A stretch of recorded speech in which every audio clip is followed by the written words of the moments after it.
आने वाले समय में कुछ ऐसे महान अनुष्ठान हो सकते हैं।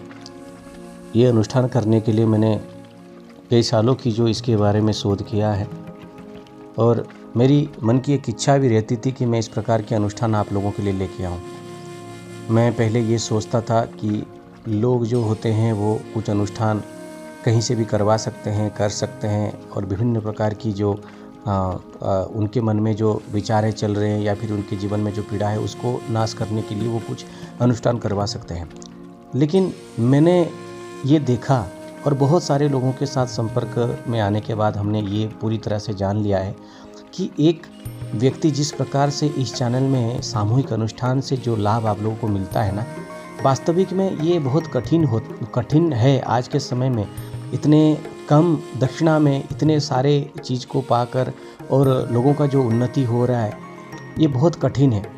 मैं ऐसा नहीं कह रहा हूँ कि ऐसा कोई कार्य नहीं कर रहा है, ऐसे लाखों जो लोग होते हैं वो कार्य कर रहे होंगे, अनुष्ठान कर रहे होंगे, लोगों के उन्नति के लिए, लोगों के कल्याण के लिए कर रहे होंगे।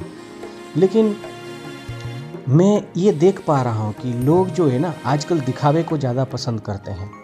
कोई अगर ऐसे व्यक्ति हैं जो पूरी तरह से अपने आप को एक ऐसे दिखा रहे हैं कि मैं बहुत ज़्यादा शक्तिशाली हूँ, मेरे पास बहुत सारे साधनाएं का ज्ञान है, सिद्धि है, तो उन व्यक्ति को लोग हवन के लिए लाखों पैसा देने के लिए भी प्रस्तुत हो जाते हैं। ठीक है ना।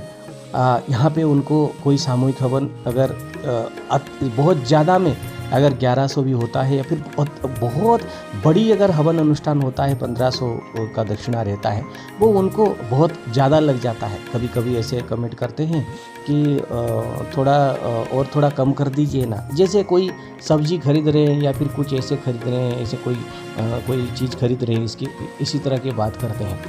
लेकिन मैं बाद में जब जानता हूँ कि वे क्या करते हैं, कोई अगर किस चीज़ के लिए उसी प्रकार के कोई चीज़ के लिए करने के लिए अगर वैसे तो हर किसी का सिद्ध, हर किसी का ज्ञान, हर किसी का प्रक्रिया अलग होता है।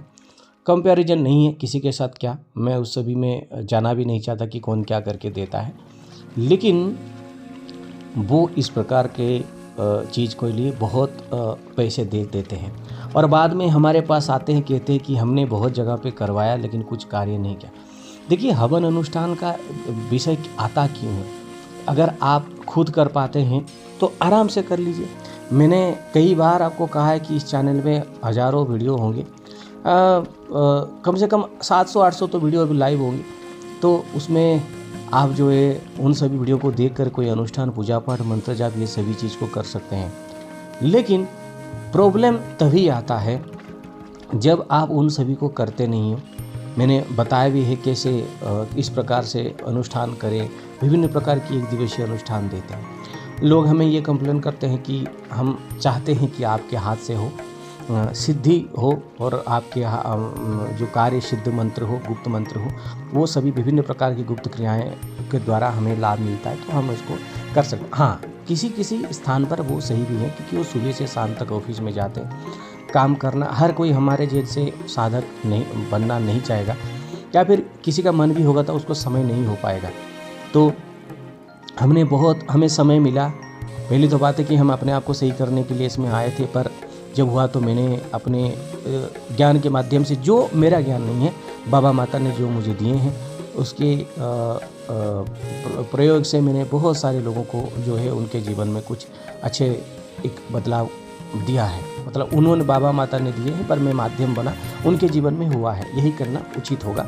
हर समय में मैंने किया है करने से ये अहंकार की भावना सृष्टि कर सकता है। बात आप जान लीजिए कि आने वाले समय में मैं एक ऐसी अनुष्ठान की जो है परिकल्पना कर रहा हूँ। अगर वो सत्य में आता है तो वो आपके लिए एक ऐसा होगा कि आपने उसके बारे में कभी सोचा नहीं होगा। मैंने एक ऐसा अनुष्ठान सोचा है कि हमें ये बात नहीं पता है कि किनके भैरव कौन है, किन भैरव की उपासना करने से आपके जीवन में कुछ लाभ हो सकता है, कुछ फल मिल सकता है। लेकिन अगर ऐसा कोई हवन या अनुष्ठान किया जाए जिससे कि जो व्यक्ति, चाहे उनका भैरव कोई भी हो, लेकिन भैरव बाबा की कृपा जो है कृपा कहना बहुत हार्ड है, वो नहीं कृपा कहना, क्योंकि कृपा ऐसे एक शुभ दृष्टि अलग, कृपा अलग, इसके बारे में मैं बताऊंगा कि अगर किसी बाबा का दृष्टि पड़ता है, शुभ दृष्टि पड़ता है, तो उसके जीवन में कुछ भी बदलाव हो सकते हैं। यही कारण है कि आने वाले समय में हम एक ऐसे अनुष्ठान करना चाहते हैं, उस माता चंडिका की और भैरव बाबा की मिलित अनुष्ठान करना चाहते हैं, सामूहिक हवन हो या फिर कोई अनुष्ठान हवन। हवन और अनुष्ठान हवन मतलब हवन और सेवा हवन, मतलब एक पूजन हवन में बहुत पार्थक्य होता है।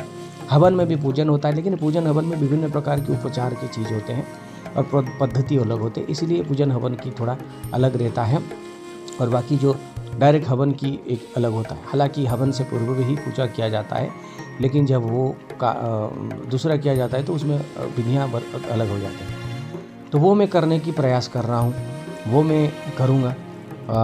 आप जान लीजिए कि ये हो सकता है, मैं नहीं जानता, मुझे जिस चीज़ के बारे में पुण्य तो पता चला है, हाँ, इसको करने से। और इस हवन की ऐसी होगा, जिस दिन मैं उस हवन के बारे में बताऊंगा या फिर दक्षिणा के लिए बोलूँगा, उस दिन मैं उस हवन के बारे में बता दूंगा इससे क्या क्या आपको फल मिल सकते हैं। लेकिन मेरे शर्त वही बात है, आज अब अगर आप सुबह आप सामूहिक हवन करवाते हैं और शाम को गलत कार्य करते हैं तो रत्ती भर का आपको कुछ काम नहीं करेगा, क्योंकि ये वैसा ही है, कुंजवत स्नान जैसा, हाथी जैसा स्नान करता है, पानी में जाता है, आता है, फिर अपने ऊपर कीचड़ डालता है, फिर जाता है, फिर आता है, ऐसा होता नहीं है, समझ रहे हैं ना। तो इस बात को आप बदलाव करिए। दूसरा एक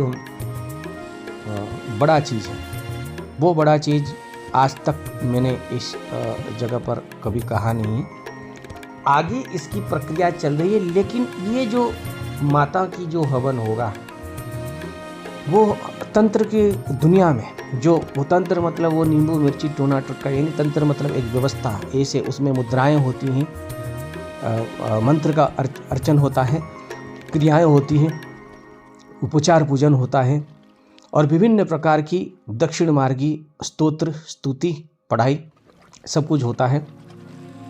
वो सब कुछ होने के बाद मैं एक ऐसे माता की उपासना अनुष्ठान करना चाहूँगा, आप लोगों के लिए सामूहिक हवन के रूप में करना चाहूँगा, जिसे मान लीजिए कि कहीं पे शत्रु बाधा कोई मांगना नहीं पड़े, केवल सेवा के लिए बुक होता है।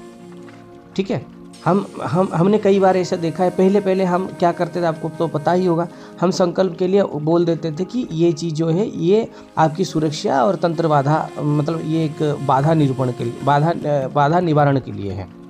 ठीक है, तो उस समय भी हम क्या करते थे कि बोल देते लोगों को कि हाँ ये जो है ये करने से आपको एक ही चीज़ में। लेकिन मैंने देखा एक वो करते हैं बाद में और दूसरा चीज़ आता है, क्योंकि ये ऐसा ही है कि अगर आप भाव से नहीं करेंगे, कोई चीज़ की प्राप्ति के लिए करेंगे तो जो मांगा है वही मिलेगा। लेकिन जब सेवा के अनुष्ठान भावना से करते हो, आपको बिन मांगे ही बहुत कुछ मिल जाता है।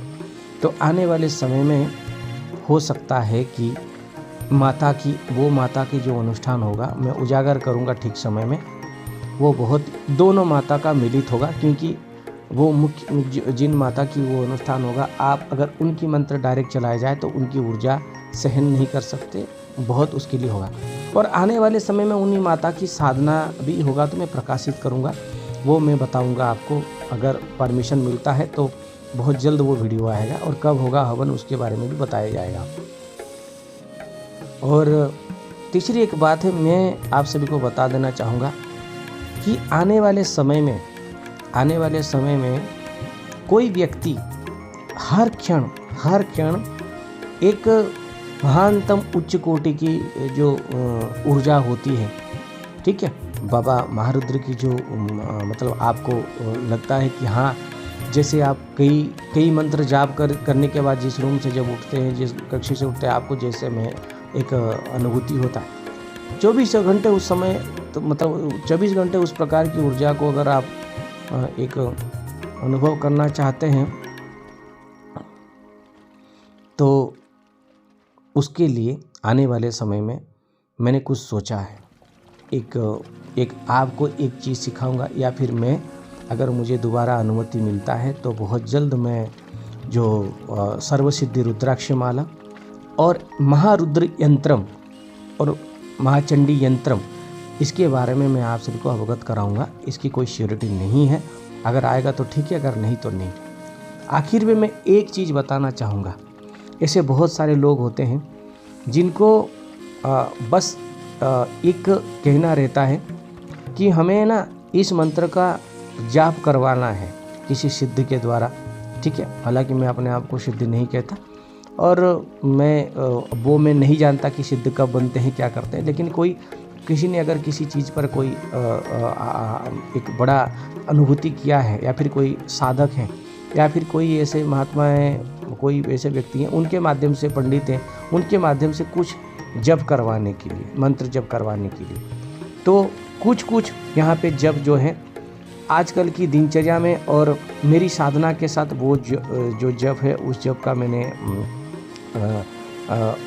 उसमें से थोड़ा बंद किया है।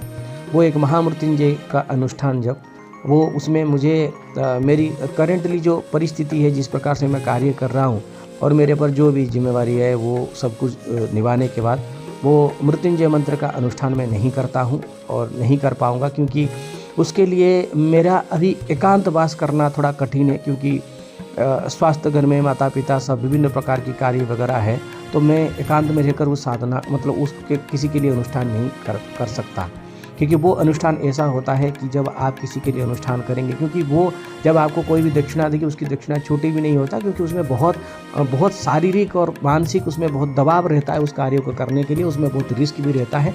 तो वो अभी मैं नहीं कर पा रहा हूँ क्योंकि मेरा समय नहीं है। दूसरा, सबसे बढ़िया जो व्यक्ति चाहते हैं रुद्र गायत्री का अनुष्ठान मतलब ये कोई जप नहीं है, जप जो अनुष्ठान मतलब उसमें जप, मुद्राएं, क्रियाएं, हवन सब कुछ होता है। रुद्र गायत्री का अनुष्ठान 11 दिन, 21 दिन, 41 दिन का अब मैं नहीं दे रहा हूँ, 11 दिन, 21 दिन, इस प्रकार की अनुष्ठान जो है ना, वो आप करवा सकते हैं, 11-21 दिन के अनुष्ठान। और जो है एक रुद्र अनुष्ठान होता है, उसमें एक प्रकार का एक यंत्र के द्वारा उस चीज़ को संपन्न किया जाता है, और उसमें भी मंत्र, यप, हवन सब कुछ होता है। वो कम से कम जो है वो